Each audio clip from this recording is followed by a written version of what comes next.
قدومي كحيان كواد يقولها شعبك مروة سعدية سمتر وزيرك أوقافتي وزيرك بترولك وزير هذا كله هالكان كسوغن هي مدحوينه هنا علي عصبله مدحوينه هرو هيرشبيله قبل كبنادر مامولكا يوضياش دقنكا يدمان هوينك إنه قروح بدن وسلامتين سلام الله عليكم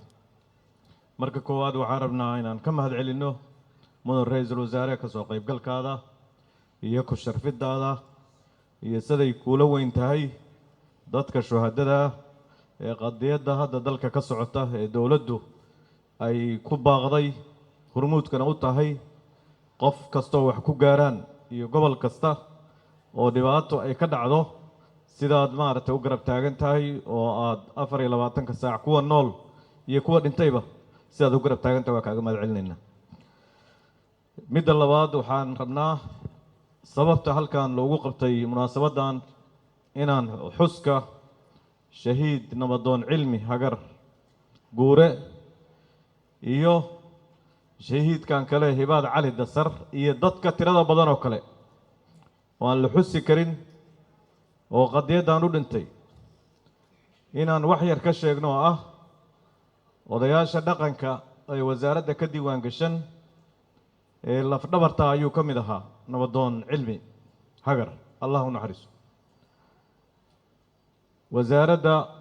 rukni weyn baa ka baxay qadiyad uu xambaarsanaana asagoo u dagaalamaya oo qoriga u qaatay 66 sano jira qoriga qaatay noloshu ku noolaa aad ka maqasheen hadda markii laga warramayay sacuudiga 20 sano ku dhawaad ku noolaa inuu inta halka ka soo tago uu qoriga qaato runtii qadiyad laga aamusi karo amaba tartiib dhimashada caadiga ah oo kale nagu mari karta way noqon weyday nabadoonku ramzi iyo calaamad iyo sumad buu u yahay halganka hadda socda waxaa sidoo kale ramzi iyo calaamada oo geesi tol waaye ahaa shahiidkaas hibaad cali dasar oo fiidiyowgii hadda aad arkayseen 2018 dawladdu waa jirtay 2018 shacabka Soomaaliyeed waa noolaayeen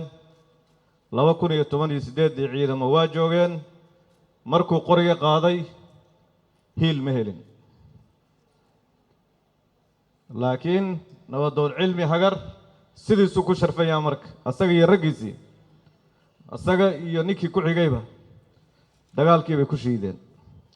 asagana sheegay buu yiraahdo midaan waa baabi'inaynaayo waa iska celinaynaa ama annagana la baabi'in doonaa buu yiri runtii isaga waxaa sharaf ugu filan iyo raggiisii maantay in qadiyadii uu istaagay odayaal kale u taagan iyo dawlad u taagan oo iswata inay jirto oo maanta meeshii uu ku dagaalamayay ciidamadu ay u dhow yihiin oo aadaya bal ereyadeeda inay ku sii siqayaan oo ku sii socdaan nabadoon marka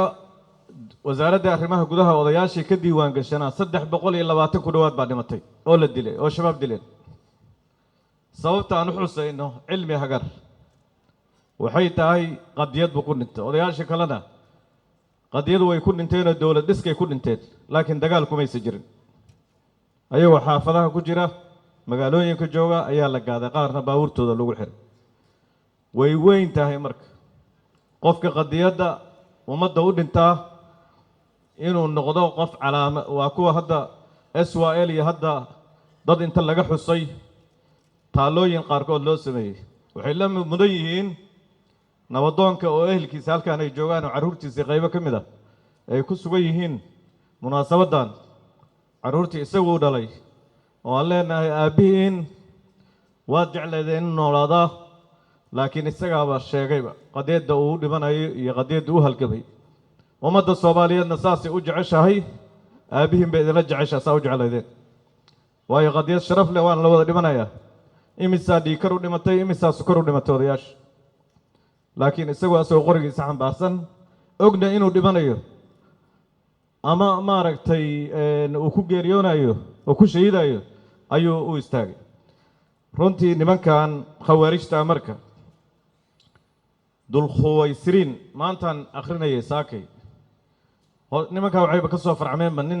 dul khuwaysiriin la yidhaahdo dul khuwaysiriinna wuxuu ku soo baxaa la yidhi nabiga sal allahu alay wasalam ayaa qaniimo la soo qaniimaystay buu qaybinayay wuxuu u qaybiyey markaa niman qurayshtii ka tirsan oo kuwii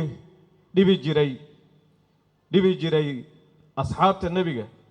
kuwii dhibi jiray kuwa ka mid ahuu u qaybiyey nin baa inta soo booday ayuu cadaalad darro ku tuumay nebiga oo yidhi ilaahay ka